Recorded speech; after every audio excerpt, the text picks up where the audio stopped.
A leader has to take the risks. Welcome to Wealth on the Beach podcast. My name is Daniel Alonzo, and as always, I'm bringing you some of the greatest minds, the greatest people in the world. And today, so excited, I'm so happy, and really moved and motivated to talk to Vickie Dang.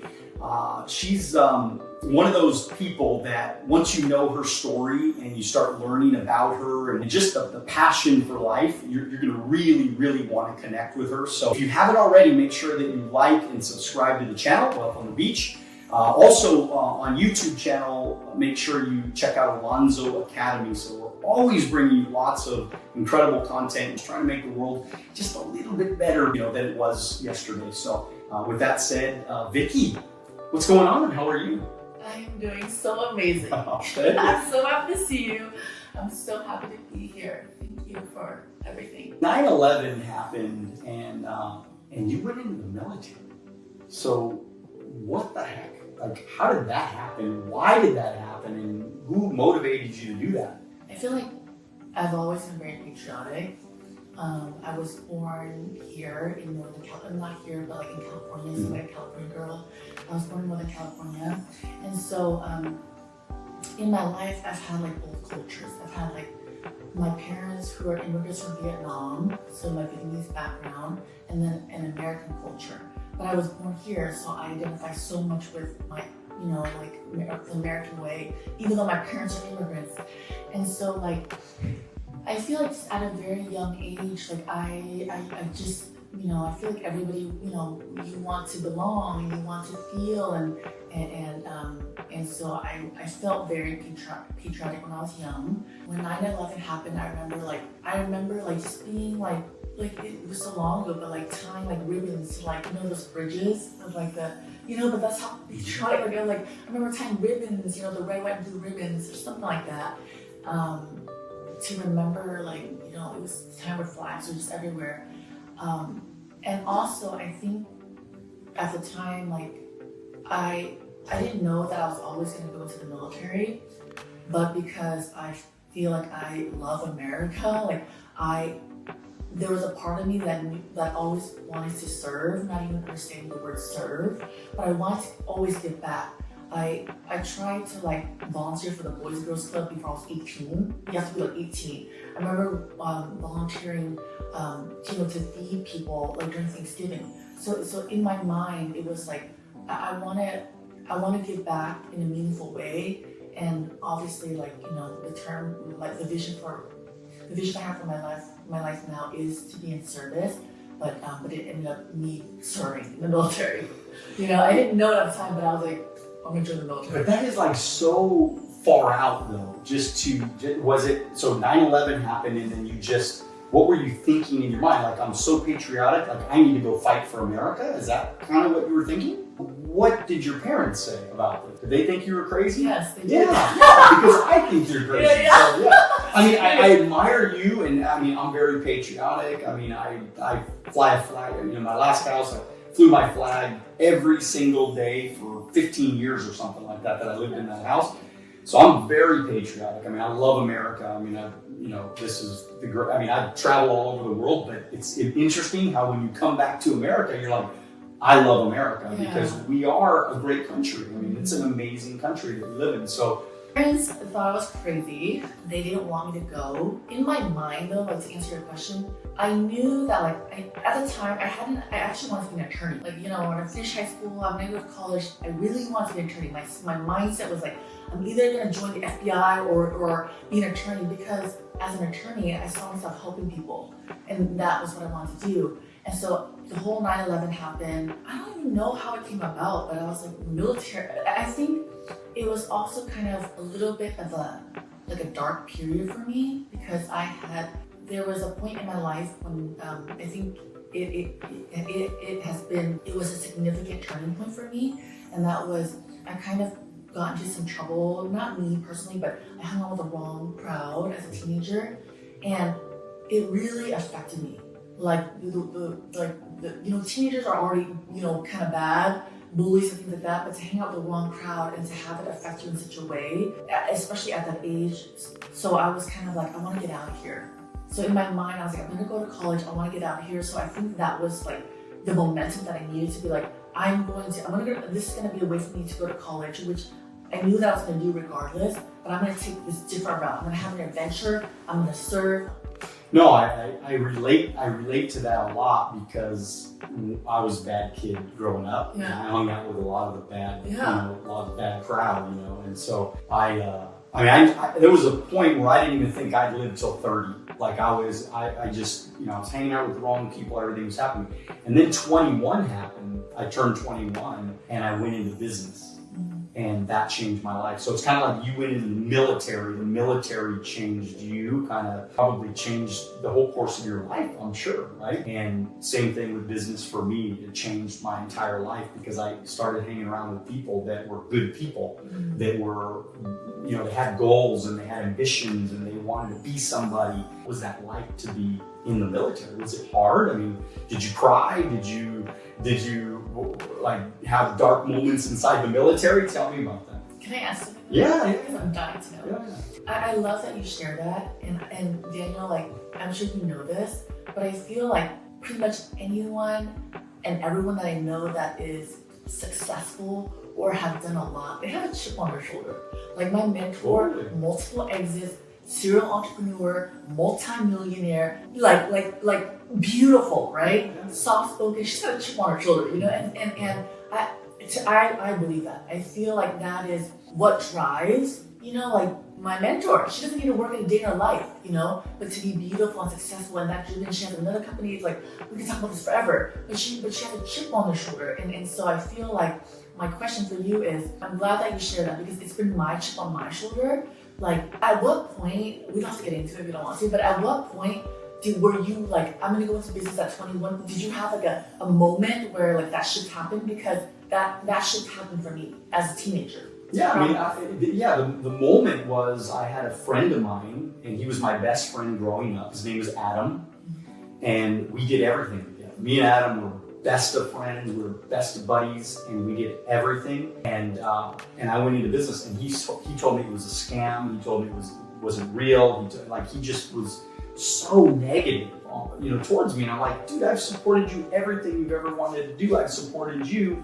All you got to do is, I don't care if you go into business with me or not. I just want my best friend to say, hey man, you can do it and believe in me, right? Yeah. And he did. And we almost actually fought one night. Like that was how angry it got. And from that moment, I made a decision that I was going to go win. Yeah. Because I had to prove. You have to prove. And I haven't seen this guy in 30 years probably. It's been a long time. Yeah, he's seen you. Maybe, I don't know. I don't even know what he's doing. I mean, I wish him the best. And if he's watching right now, I would say thank you because he did that. It changed my life. A lot of challenges growing up. Parents divorced. A lot of my father kind of didn't hang out with us too much as children. I remember one time he left me on the corner. I'm waiting for him on the corner. He's like, it's his weekend. He's supposed to pick me up, and I'm 10 years old, and I'm like waiting on the corner, and he never came. He never called. He never came. He never nothing. And so you just go, and I just knew that it's like these moments in time where you just know you want a better life, and I just made that decision that I'm going to be different. I'm not, and even with my father, I mean, I love my father. I mean, he's in my life and he's a totally different person today. Yeah. So it's great. And I love him very much, but I thank you for who he even was, because if he wasn't the way he was, I don't think I would have been as good of a dad as I would. I mean, because I was a badass dad. Mm-hmm. 2 kids, I have a 21-year-old and a 17-year-old, and it's like, I was an amazing dad. And I also, even in business, it helped me in business because I always do what I say I'm going to do. If I tell you I'm going to be there, I'm there. If I say I'm going to do this, I do this. And I'm very consistent. I mean, for 25 years I've been in business, and I'm very consistent about that because I know how it feels to be let down, and I don't want to let people down. The military, and so tell me a little bit about the struggles and the challenges you had in the military. Thank you for sharing. Yeah, of course. So the military, I was so young, like I was literally in survival mode. Like they call me poster child of the Navy. Like I served in the United States Navy for 4 years. When I enlisted, I wanted to be an attorney, and they told me that during that time they needed military police officers, but they told me that I would work with attorneys, and so somehow it was like correlate with being an attorney. So I'm like, okay, sounds like I'll be a JAG officer, be a JAG officer. I didn't know the officer and enlist. I didn't know the difference, and so I enlisted as a military police officer. Can you believe it?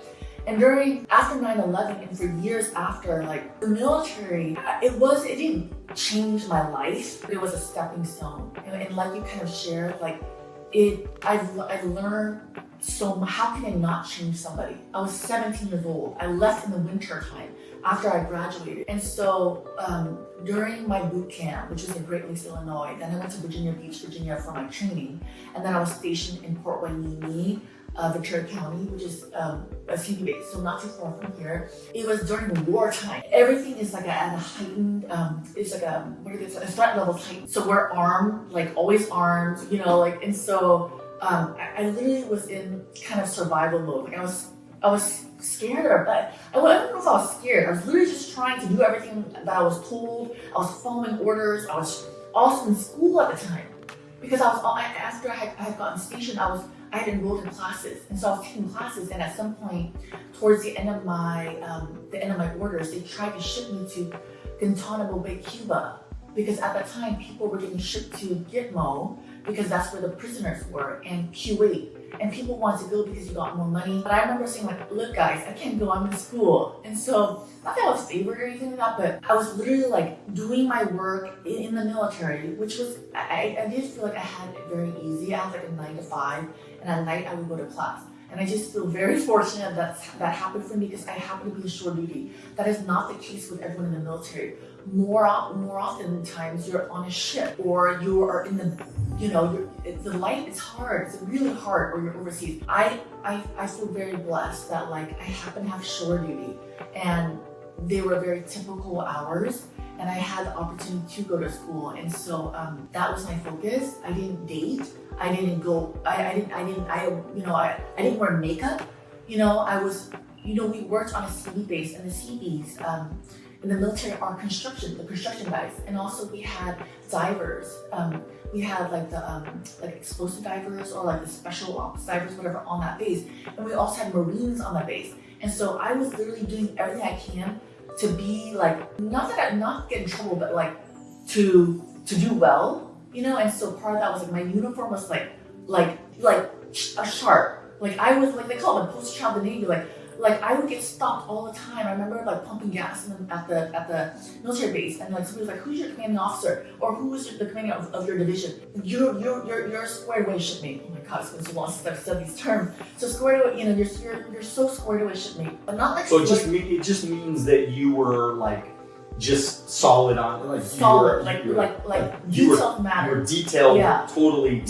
And I would copy the Marines because the Marines are so sharp, like never a wrinkle, like their sleeves are tight, their boots are shiny, So do you have like a little bit of ADD from that, or? I don't have ADD because I'm the messiest person ever. Okay. I'm the messiest person. My friends are like, I literally moved into my. But is it kind of ADD when you're in though, like where you're so like detailed oriented, or it was just something where you just had pride in what you were doing and you just wanted to do it right?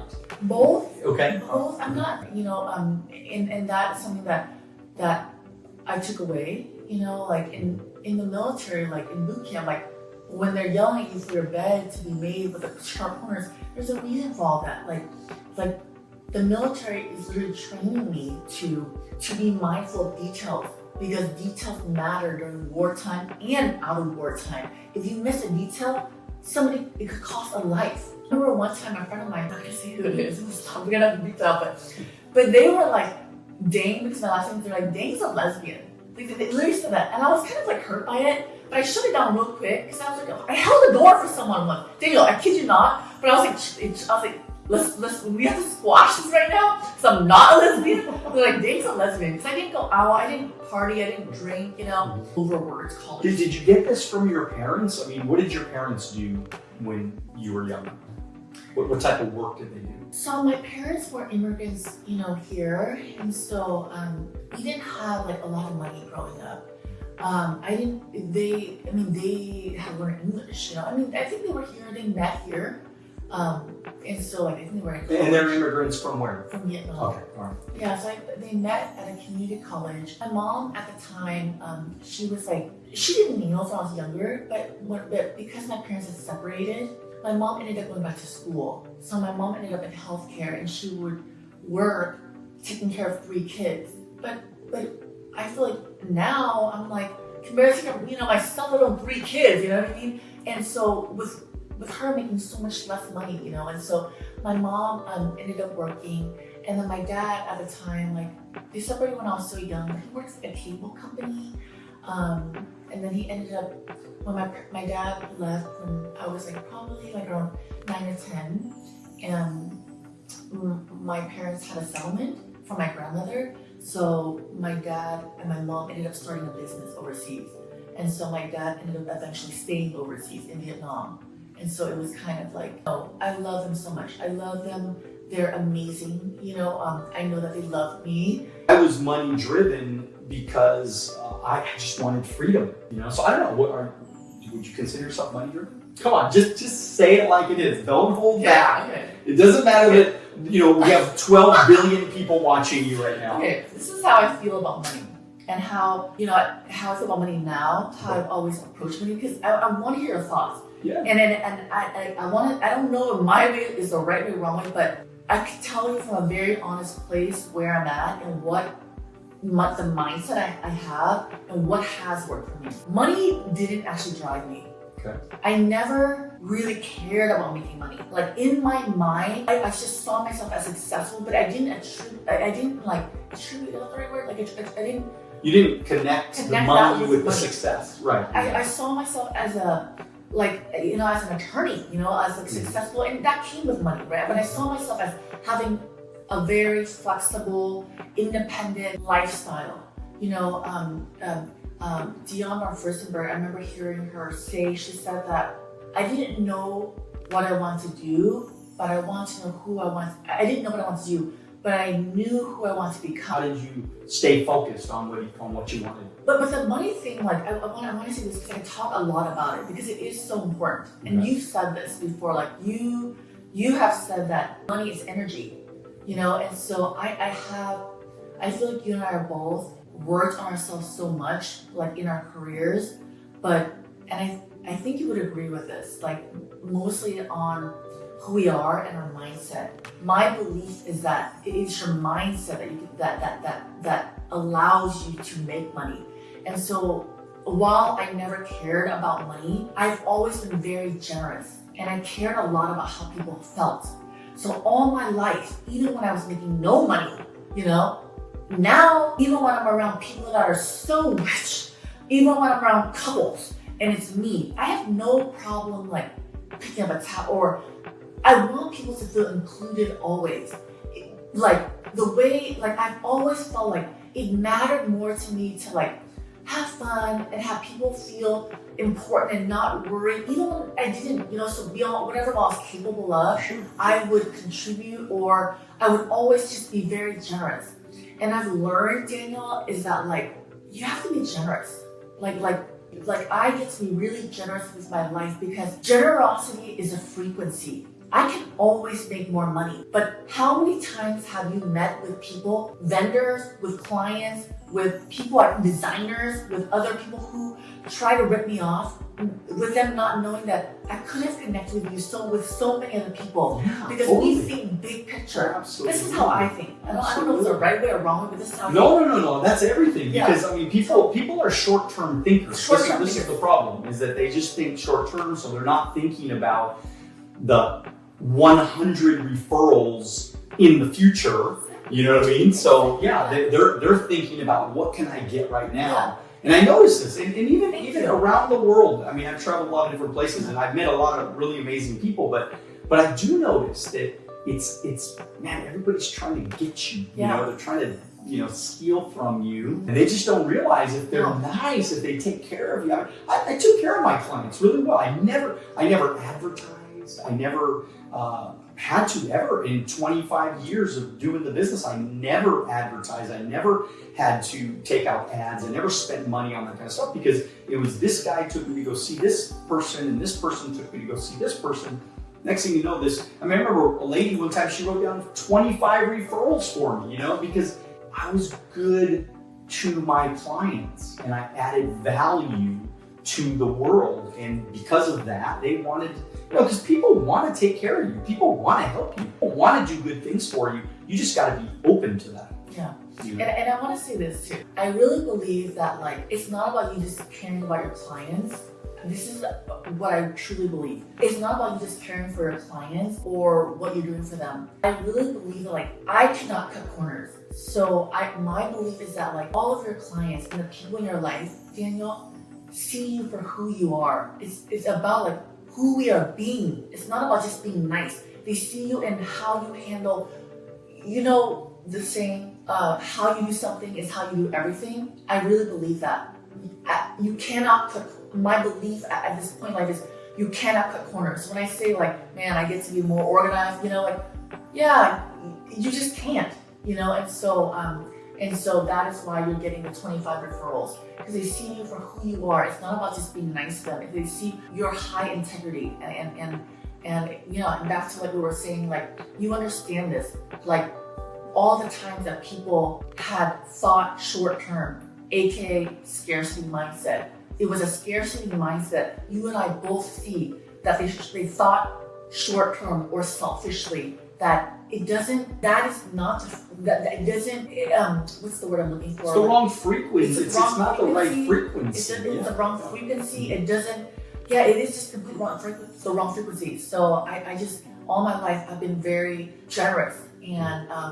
Well, and good things have come back to you because you ended up, now you're working with a Fortune 10 company. And so tell us a little bit about how that has been how did that get connected? How did you start working in the field that you're in right now? Tell us a little bit about, because I know it's pharmaceutical sales and all that stuff. And so what's that all about and how did you get started with them? So I do work in big pharma. Mm-hmm. I love it.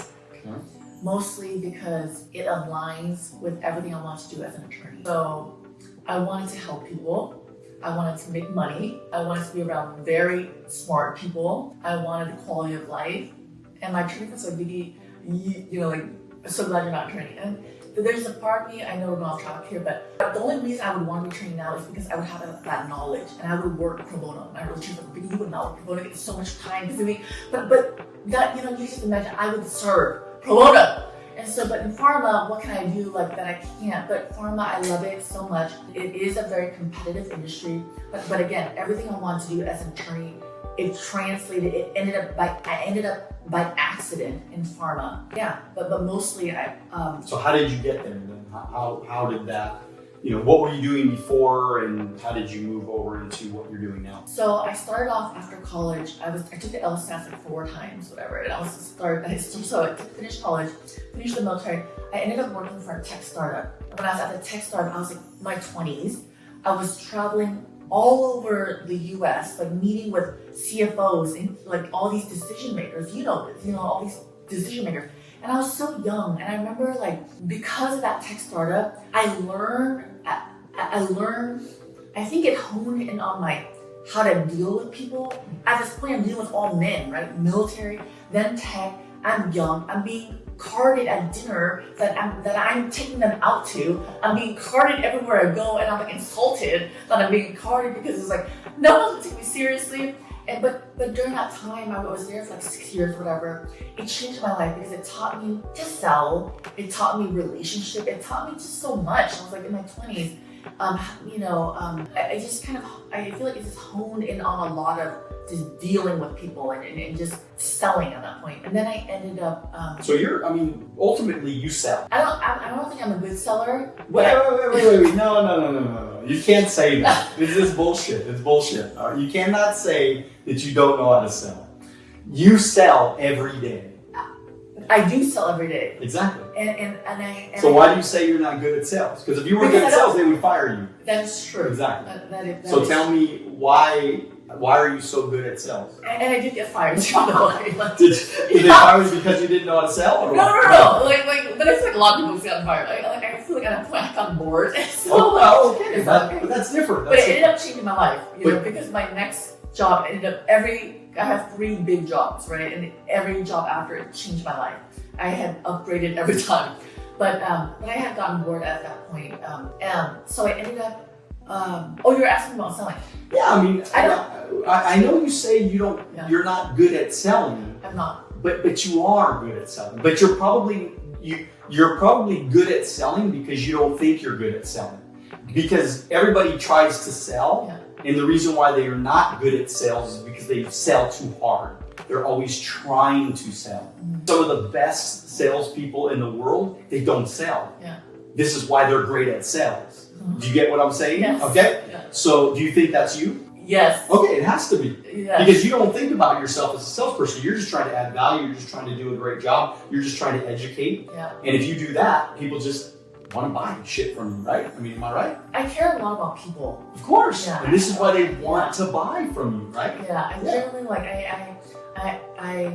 I would say that I have had a lot of success in sales. Pharmaceutical sales. There you go. Tech sales. Yes. But what I would say attributed to my 9-figure sales, again sales, as I've broken it down in my career. 9 figures. Just so you know, that was 9 figures. $250 million. Okay, go. In my career. Okay.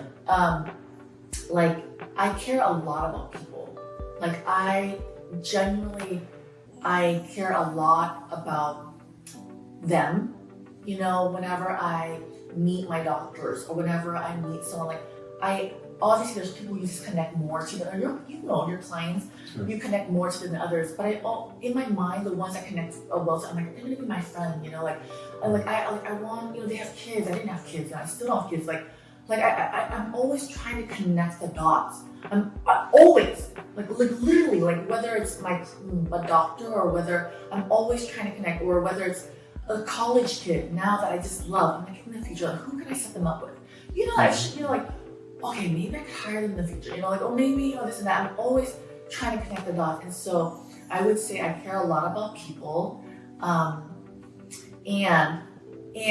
I am very intentional.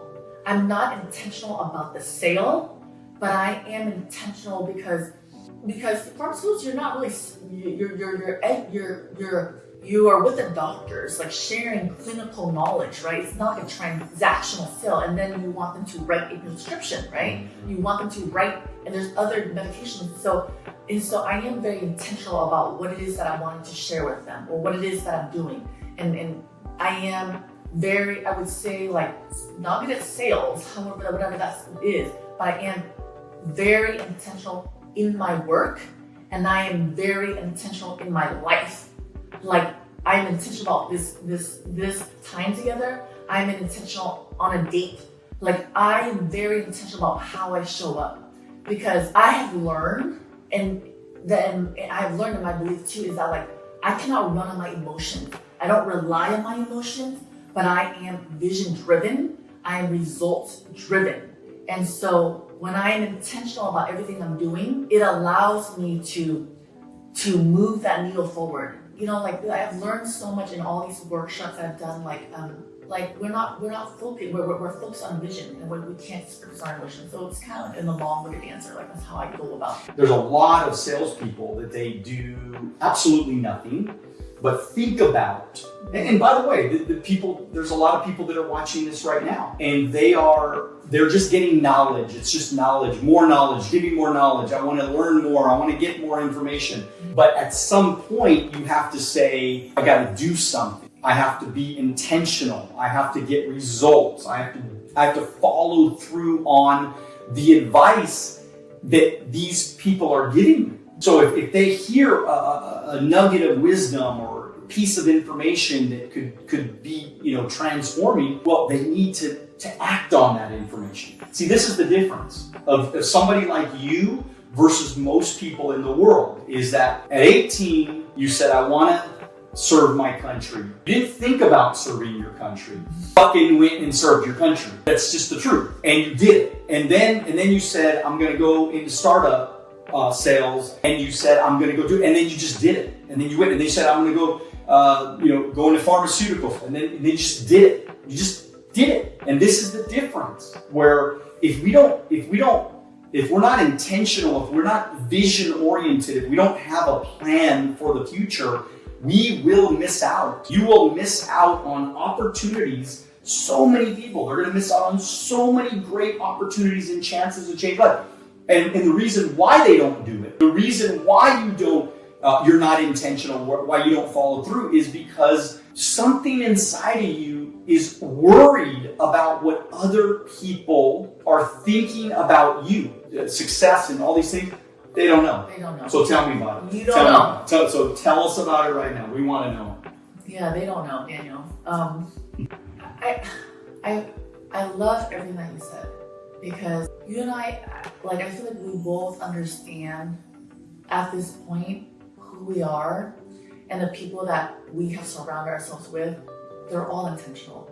At some point, I believe in your life, I can only speak for myself, but there was a point in my life where the terms we hear now, alignment, intention, affirmations, I believe that for me, if you're trying to get somewhere and you haven't heard these terms, you will get to a place in life where all these terms are going to sound normal, you know? And so we are growth-minded people, right? We're growth-minded and we're curious and we're also very heart-centered.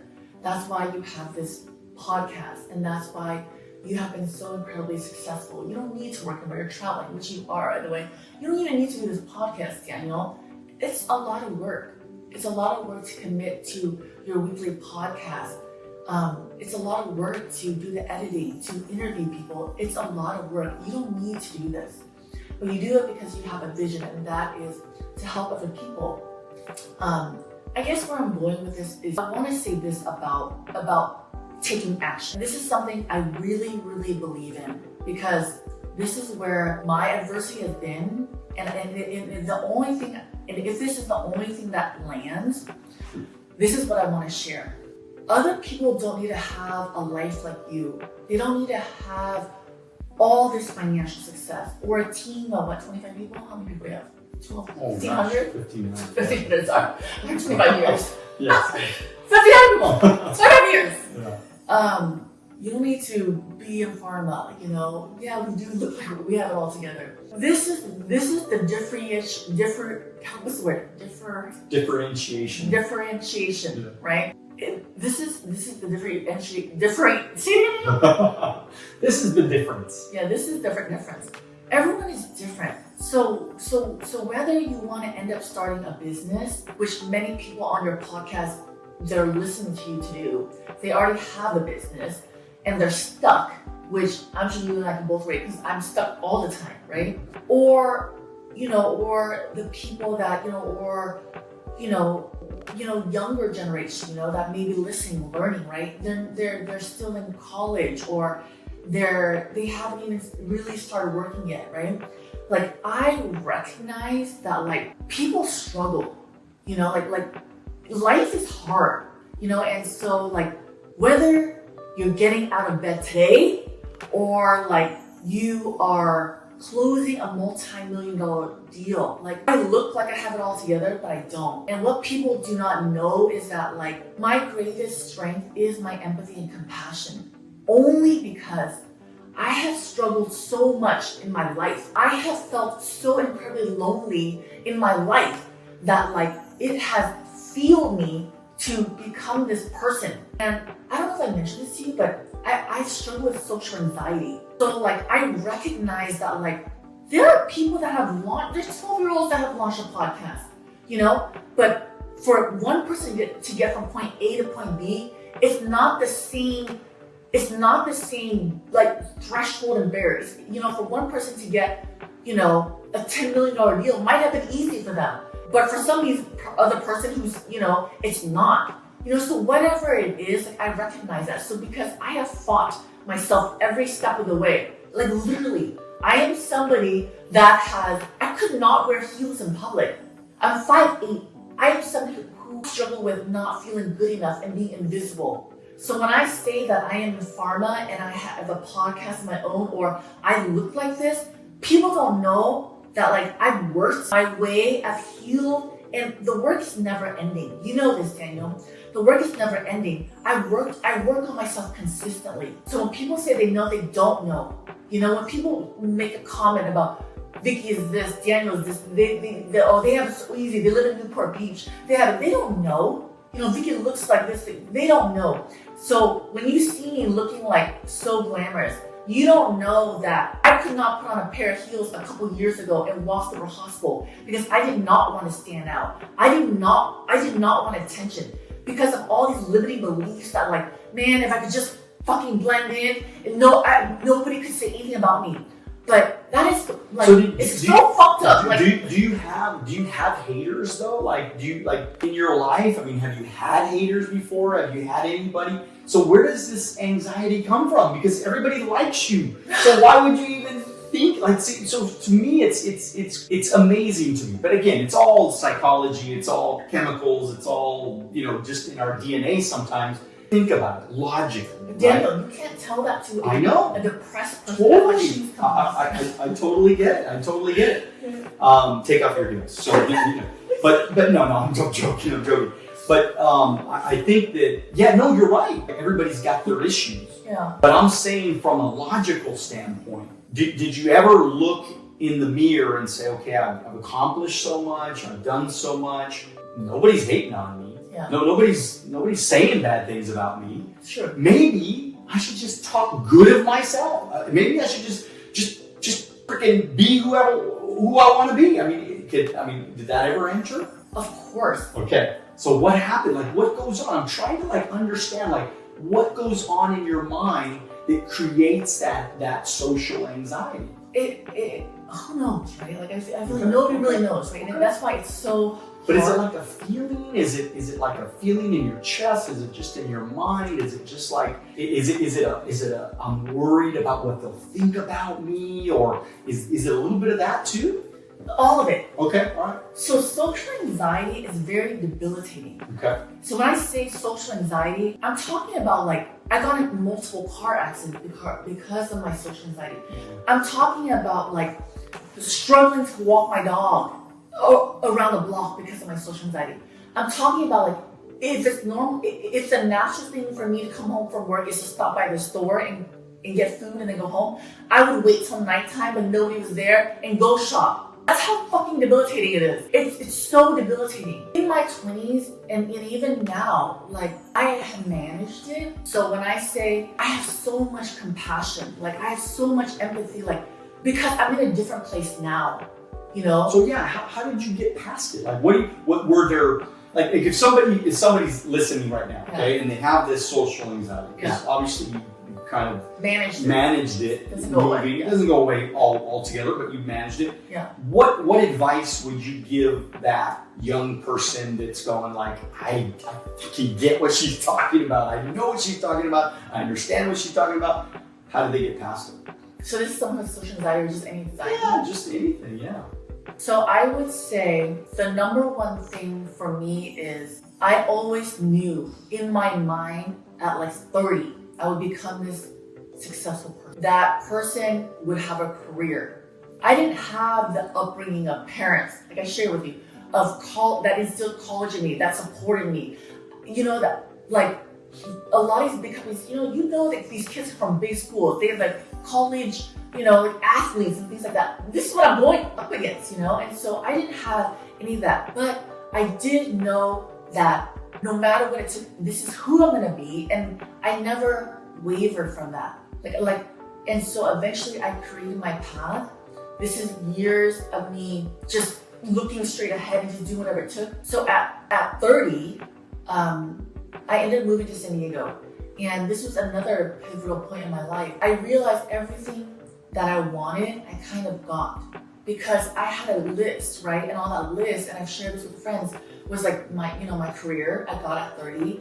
I would have like, my parents had bought me a house, literally like it was a, little townhouse in San Diego. Awesome. I was in LA and moved to San Diego, built that out, making 6 figures, easy job, didn't have to do much at all. The job was so easy for me, got a dog, was around like amazing people. And that's the time like, okay, I was thinking like, maybe I should be settling down. When that all happened for me, I was like, is this it? Literally like that was the point where I was like, is this it? And that was, I think, the start of exactly where I'm at now. It was. Is that when your mind shifted a little bit to say to yourself, I'm not going to feel that way anymore. I'm going to start managing this anxiety that I'm having. I'm going to manage it. I'm going to get past it. Yeah. And then is that kind of when you started moving past it? Would you say? I still manage my emotions. I wouldn't say that I am in a different place only because in the workshops I've done, they always say like I'm at a point in life where I understand that I am accountable for everything. Like we know that, and I think until you learn that about yourself, that is a whole nother level. So I am at a place in my life where for years now, I've understood that, and this is with courses in leadership, and this is like, the leadership courses, are we allowed to say? Like, whatever. Like Landmark, MITT, stuff like that, like, Tony Robbins, all the... I've been to Tony Robbins many times. Yeah, all the, the motivational, speakers that you love, like, go to them, do the workshop. There's healing workshops. I've done all that, and so... Which, by the way, I have a coaching program. It's called Wealth on the Beach Club every Wednesday morning, 9 a.m. Pacific Standard Time. I'm literally live with a bunch of people every single Wednesday morning. Yeah. And I'm coaching people. We're talking about money. We're talking about business. We're talking about... You need a coach. We're doing it all. You need a coach. Yeah, we're doing it. Yeah. It's fun. Yeah. I love it. It's my favorite day. Wednesday is my favorite day because I do podcasts and I do Wealth on the Beach Club. So. Yeah. You know this. You need a coach. I feel like you need a coach for everything. You're a fitness coach, a business coach, finance coach. I'm a big believer in coaches. Right. Yeah. And so, so I think throughout the years, like, I feel like I am somebody who is very accountable, and I understand, like, they tell you, like, I am source for everything, whether it's something that's not working or whether it's working, and to look at your results. So I look at my results. You look at it, you get feedback, and then you pivot. I don't know what the question is, but that's kind of... we were just talking about really how you overcame your adversity, Thank you, Daniel. And so at 30, I wanted to do something creatively. I actually thought I was going to start a business, like a spray tanning business. And at this point, I am around very successful people. These are startup people. These are tech people. These are all kinds of people, really wealthy, successful people. Could have been fun, and so I'm like, I wanted to start something. And so I wanted a creative outlet, however this is going to look like. And because of that, it was like a creative outlet, but wanting to give back. Like, it was always about wanting to give back. And so I was like, I need to do something before I settle down, because I'm going to be really unhappy. And that was a point where, I was dating someone, they want to settle down and get married. But I remember thinking, like, if I settle down right now, like, I would be really happy, actually. I thought about this. I would be really happy with him. I would be happy, but there was a part of me that something is missing. So I said no, and at the time, I was like, I'm moving back to LA. I'm gonna start my life over. I literally had a moving sale. I had a designer for it. I spent all my money designing my San Diego. Had a movie sale, my first movie sale. My parents were like shocked because they loved my place. They stayed with me. They're like, oh, it's vacation San Diego. I was only there for a couple of years because I moved back in 2018. So I was there 2014, 2018. I had a moving sale. Tags were still on all my furniture and everything. When people bought literally everything, they bought the shower curtains. They asked me for the paint colors. That's how good of a job my designer did. But I was like, I'm going to start over. I'm going to reinvent myself in LA. So that was my mindset. I'm really a big believer in investing in your space. You couldn't pay me to live in like some shitty ass place because I get to feel inspired. Like, when I'm inspired, I am at an elevated frequency. I feel my best and I can do my best. If you pay me to live in, that doesn't work for me. I am a big... You want to be somewhere nice. I want to be somewhere nice because it inspires me. So anyways, I ended up moving back, and for the last several years, To answer your question, like I knew that my next level, because I believe that everyone gets to a threshold, like where we're kind of comfortable. I had gotten to 30, even though I was struggling with social anxiety, it was kind of easy for me. Okay, I ended up with a job. All these people work in big companies, no big deal for me. But for me, it was a big deal. But that in my mind, because that was all I could comprehend at a young age. But of course, we know so many corporate people, it's not a big deal. But to me, it was a big deal. So that's when I say, no, do not compare yourself to anyone. You don't know what I came from. I didn't come from a big school. I didn't come from a family with money. You know how many people I was up against? You know what it took me. They don't know. So it's like, so I recognize that, like, yeah, people work at big companies. Yeah, people have a podcast. Yeah, people have businesses. But people don't know what you don't know. So whatever hurdle it is that I got to where I was at, pretty okay, right? But from 30 till now, that has been my growth and my stretch. And that has been where I have invested the most in myself. Because a couple years ago when I did this program, a leadership program, I think it was the one thing that really supported me, Daniel. And it kind of changed my life because it gave me tools that I was already kind of doing, like I think everyone listening, they're already listening to so many motivational stuff, so many inspirational stuff. But taking some of these courses has allowed me to give me the tools. And part of that was really taking ownership and being accountable. And that's when I learned that, like, at first I didn't understand anything that they were saying. Source for what? What am I declaring? Like, this one workshop they would always make us do, like, what are we declaring today? I'm like, what am I declaring? But what does that mean? And I would have a coach. And every morning for like 3 months, she'd be like, what are we declaring? I'm like, I don't know, what at work today? But and I would tell her this and she would hang up, right? But I realized that, like, declaring is what I do pretty much every day. So can I share like a tool that I please, absolutely. One of the tools that I use every day of my life is being intentional and setting declarations, right? So it's declaring what I want to happen in any moment, right? Because we cannot run on our emotions. Again, we're tied to our vision, right?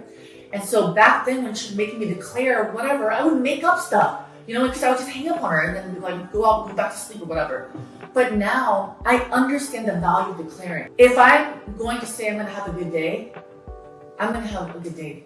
Like, no matter what fucking happens, I'm going to have a good day. No matter how I feel about this interview or this connection, we're going to get through it, and I did the best that I could do, So I am declaring what gets to happen. I don't care if the room around me is on fire.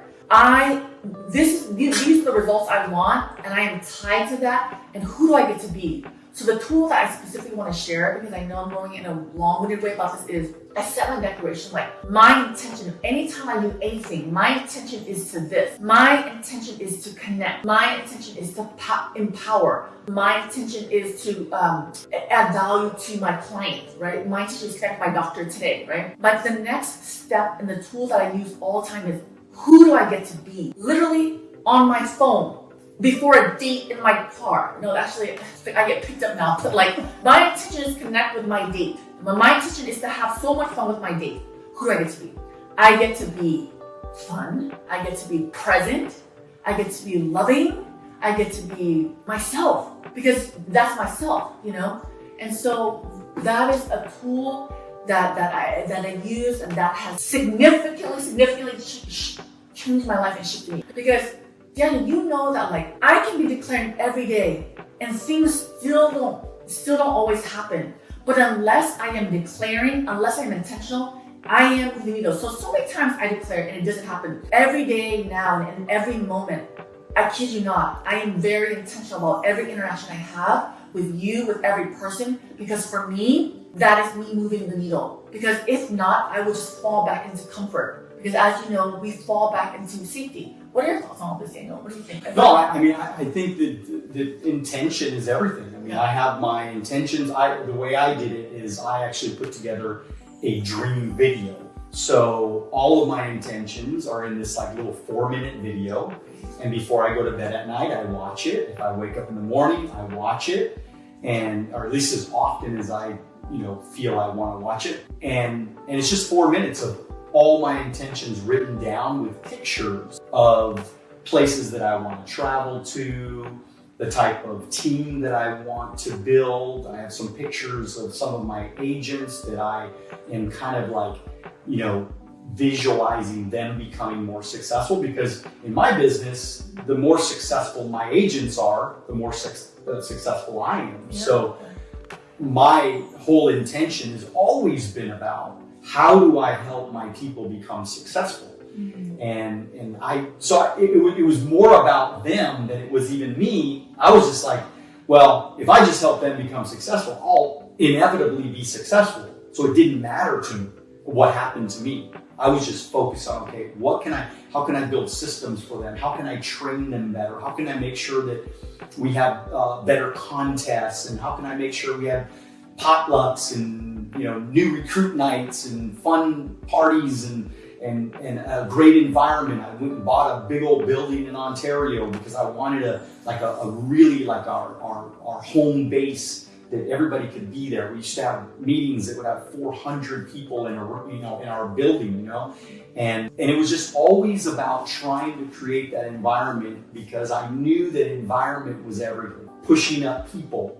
So I'm always trying to push up people. I'm always trying to edify people. Always trying to make sure I make people feel special, feel good, because people, they'll never tell you, but everybody has a flashing sign on their back that says, and this is what it says on the sign, it says, make me feel special, make me feel important, say something good to me, say something nice to me, just make me feel good. And this is what we all want as human beings. And just getting back to the sales, the truth is that you never feel like you're a salesperson, because all you're doing is you're edifying people, you're pushing them up, you're making them feel good, you're building a relationship with them, you're making them feel special. So it's very difficult to not like somebody that makes you feel special.